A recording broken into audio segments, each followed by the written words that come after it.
This is Richard III, and I'm Chris Carpenter, and I'm the Dyer painter. This one project, it involves a Coronation Cloak. It is designed after the original Coronation Cloak. You can see it has all this heraldry on it. Here is a more defined version of it. You can see there's lions and fleur-de-lis, crosses. Oh, there's deep meaning behind all of these. It has to do with family history and the emblems that they have.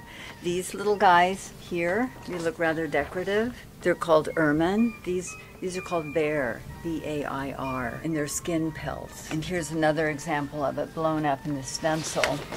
We have this magnificent machine called a stencil cutter, and we can do up the image on Illustrator, send it over to the machine, and it will cut out a stencil for us, which saves us a lot of work, and it's very precise. Here's ones that are already applied, and we've worked out our colors here so that they show up the same on the different colored fabrics. We apply a white opaque paint so we can get a pure color on top of that. And then I use a stencil brush to apply the paint and do a dabbing motion. These are finished, and you can kind of see here on these fleur-de-lis, the first coat of the white is apparent there, and we kind of like that image because it looks like a little thread tracing.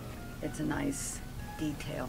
As soon as we get all these done, then they'll be placed together and all stitched together. That's one thing with a project like this. It really takes a lot of communication between a lot of the people, but the designer, the design assistant, and the cutters who, I mean, we all have to figure out the sizes, how they're going to fit on here, the seam allowance, how everything's going to fit together so all the edges aren't going to run into each other, that they're not having to stitch over paint.